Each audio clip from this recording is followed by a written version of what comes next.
Hello there, everybody. Good day to you. Welcome back. Glad you guys are here. I, as always, am super glad to be here. We're gonna fetch one of the project Jeeps out of the hole over here and check out some carnage that I believe is contained within. Not this one, it's gonna be that one, but I have to move this one. Okay, so this is one of the project Jeeps. It's got 226,921 miles on the odometer. This is the one that didn't have reverse. I think this was the one. It didn't have reverse, and now it does have reverse, but it's also got a massive transmission tail shaft fluid leak. We're not working on this one right now. We're working on the green one over there. The green one over yonder, that one had a transmission problem. I forgot what it was.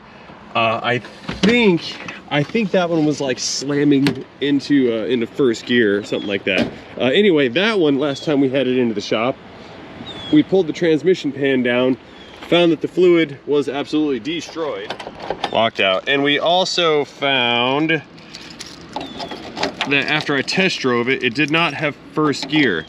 While we were doing all that, I took note of the condition of the rear axle, and it has some excessive wear or carnage inside. I think that was the issue with the axle on this one. So in order to remedy the transmission, I ended up ordering some solenoids for it. So I'm gonna pull the pan off of this one other time.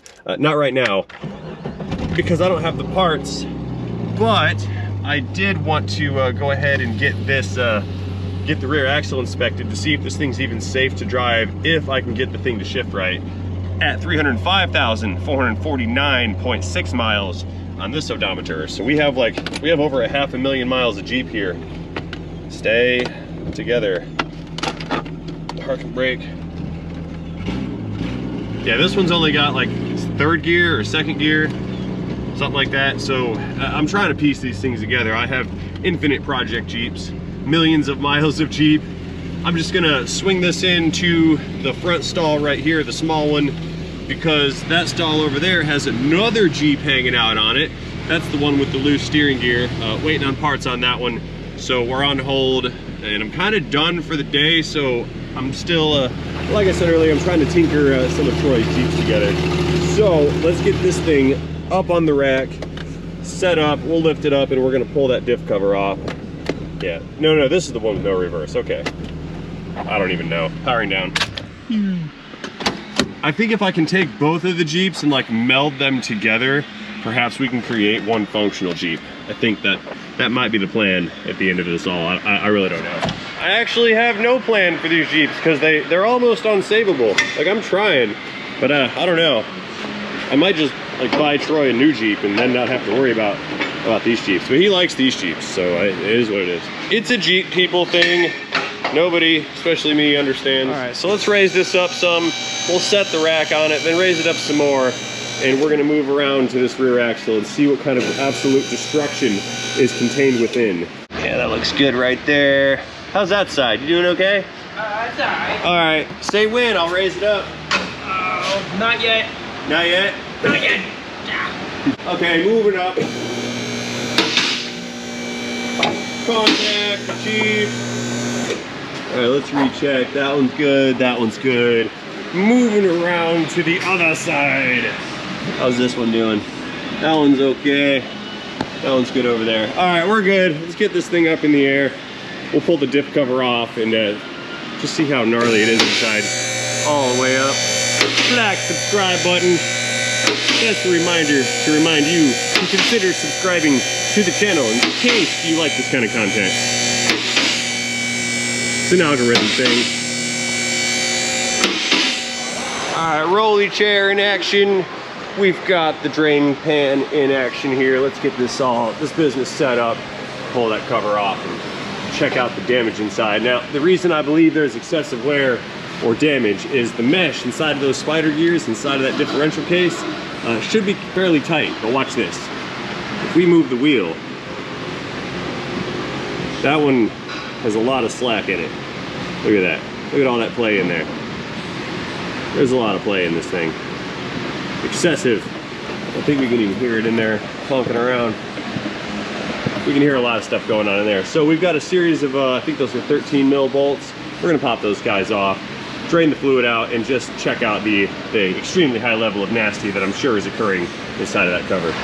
Okay, so now I happen to be of the opinion that there's some total carnage in here, and we might end up being better off just replacing this axle.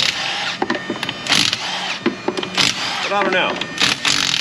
Let's pull these guys out, crack the seal.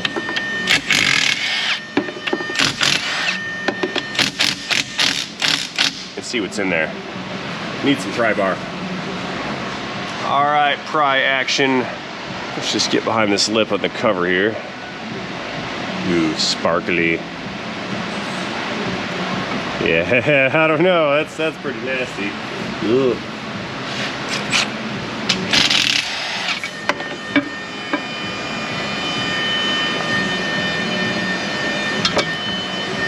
Okay.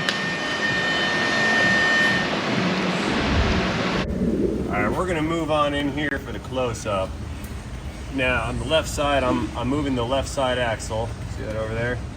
Or the wheel, rather. And we're trying to get a good feel for the cause of the carnage and motion that's happening inside of this differential. And I think, well, number one, I was mistaken. The gears aren't as worn as I thought they were, but there's still a boatload of play going on inside of this thing. Like, there's a lot of motion. Look at that. I can see some motion on the spider gears, so that means these things are worn at the pin. And oh, look over here. Here, turn you guys a little bit. Take a look at that bearing right there. Look at that. That bearing is annihilated. Yeah, that thing's junk. I wonder about the left side bearing. How's this one doing? Can we see? Yeah, it's also got some play in there. Let's look deeper down inside.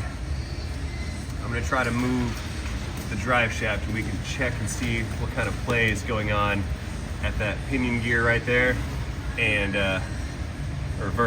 play between the pinion gear versus the ring gear. Let's take a look at that, see if we can't get some action here on that one. So moving the drive shaft. Oh yeah, look at that, that's wild. And there's glitter everywhere inside of here. Metal chunks all over the place. Too much play. Oh, there's some more carnage. I found more.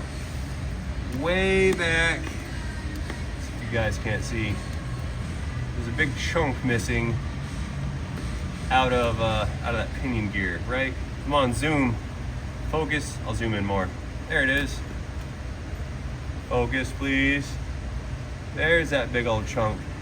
Big chunk of metal taken out of one of the gear faces. We need to see all of these gears. Hey Troy, can you climb in there with a ladder and throw this thing in neutral? Yeah.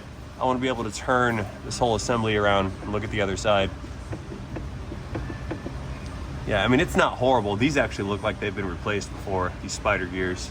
So somebody has attempted to fix this up, but we've got a chewed up bearing or a chewed up race, or a chewed up bearing and a chewed up race.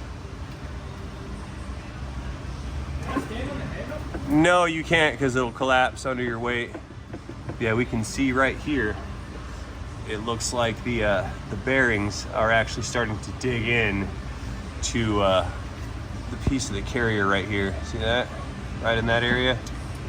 Get some more zoom action in it. Let's see here. Begin zooming closer now. Yeah, right around here in that area, those bearings are touching the case.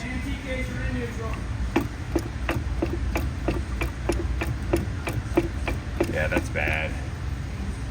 Yeah, I don't think this thing's in operating condition. Let's rotate the drive shaft a little bit. I'm reaching around. Let's spin this around to the other side. Oh my God! Oh my God! What are you doing? What is this? Look at that. That's the pin. That's the pin that holds in the pin that keeps this from going. How'd that happen? Did you do that? I'm gonna plead the fifth here. Okay, so all right, so Troy did that. Oh yeah, look right here. See that? That's not okay.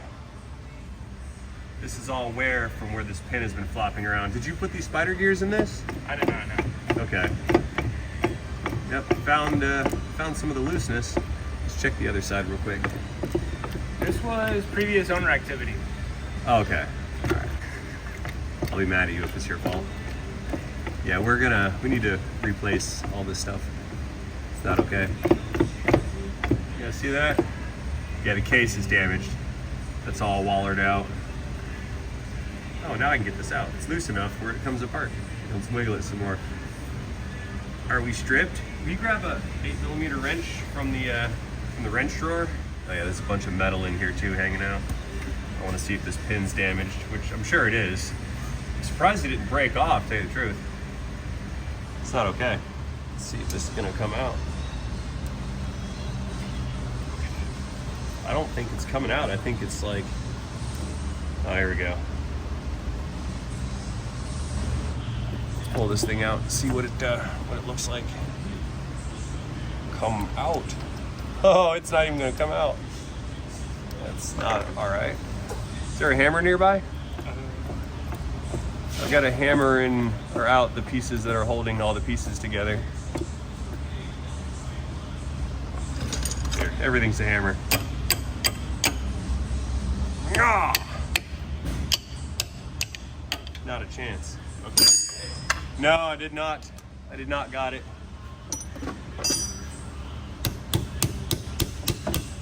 Oh, this ain't even gonna come apart. That's bad. That's so bad. I'm glad we've condemned this. And you stop driving it. That's good.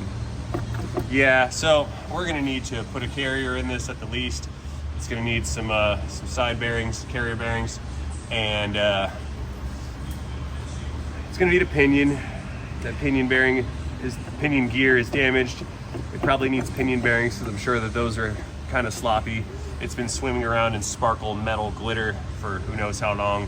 That goes to the same for the outside bearings. So we need to pretty much need to rebuild this entire axle. That's where we're at. Troy be like, oh no, I get my axle rebuilt. Oh no, it's terrible. Yeah, that's scored up pretty bad too. You guys see that? Oh wow. Yeah, right there. I think there's a piece of this missing. I believe this is supposed to be longer than what we're looking at here, because this is supposed to run all the way through. Like all the way through, and then the other side of this pin sits in a hole that's drilled all the way through on the other side. So this pin's broken off. So the reason this isn't coming out is because more of the pin is in there. This is gonna be fun to disassemble. Oh goody. Oh, you have another one, do you? I do have a whole another axle. Is it any good, or is it like this axle? I don't know, I've never opened it. You don't know? It was off my first Jeep. We should, and it's an 8 1/4 Chrysler, Yeah. just like this? Yep. Okay, let's put that in. Yeah, we should do that, because this one's gone, dude. This one's pretty bad. It's over with. Side bearings are gone. This whole carrier's gone. I mean, this stuff's okay, except I'm gonna destroy it taking it apart. Yeah. This goes in white Jeep. If you happen to have another axle, then I think we should take this entire axle assembly out and put the other axle in. That's what we should do. That's the plan. Yeah, hey, Jinx, you owe me a Coke. Okay, well, seeing as how we're not really sure how this is gonna go, I understand that the other 8.8 that Troy happens to have is it's also a 300,000 mile Jeep. So it might end up being in the same condition as this this differential. So what he's gonna do, he's gonna fetch that other unit out of the other Jeep, drag that thing in here, and we're gonna take that other one apart. We're gonna see if that one's any good, and if that one's any good, we're gonna drop this axle out of this Jeep and swap in the new axle into this Jeep. So that's kind of the plan, I think. Not really certain, but I do know that I'm kind of gonna condemn this one to death. I'm sure it can be rebuilt, but since he's got some parts, maybe we can just go with that. Regardless of whether I can rebuild this or not, it's all going to depend on how much case damage has actually taken place, if any. For example, if those side bearings have spun and the races are just flopping around inside of their housings, then those housings are damaged and they're oversized or they're oblong shaped, in which case putting new bearings in there would just do the same thing, and it's not going to fix the problem. So if the other one's just as junk as this one is, then we might rip this one apart and micrometer all the bearing surfaces and see if they can be if it can be rebuilt. Other than that, maybe we can get a used one. Maybe we can swap in maybe like a Ford 88. I mean, there are some options because it is in fact a Jeep, and Jeep people do Jeep things. So there are other options, and there's other roads that we can go down regarding this Jeep axle thing. But as for right now, this truck is dead in the water. It's out of service. I do not deem this thing safe to drive, and it's not going to drive anywhere except back outside in the parking lot. So for right now, I'm gonna throw some bolts back in this cover so it doesn't leak out sparkly oil everywhere. Over the next few days, that's not even the right size. What's wrong with me? Wrong size socket. That was the one I tried to use as a punch. There we go. Let's just throw a couple bolts in this and let it ride for now. No, I'm not gonna reseal this, and I'm not gonna put oil in it. That's a waste of oil, and it's a waste to seal it. And since I'm not in the business of wasting things, we can just let this sit how it is for now. I'll add it to the parking lot of perpetually destroyed vehicles. Never ends. All right, that's 2 down, or 8 down. There we go, 8 down, 2 to go. Numerical dyslexia is taking over. Taking over my cerebrum. I don't even know. All right, guys, well, that's all we have on the follow-up on this floppy rear-end Jeep. Yeah, look at that. That's so bad. It is just so bad. It's incredible. Anyway, guys, yeah, we're all done here. There's nothing more for us to do or see or take apart or put together until Troy decides to dig more junkyard parts out of his junkyard. So up until that time, as always, I'd like to thank you guys for watching this video. Hope you enjoyed this video. If you did enjoy this video, please feel free to let me know about that by tapping that like button down below. Drop me a comment or two while you're down there. And most importantly, do not forget to have yourselves a great day. End of Jeep, end of story, end of video.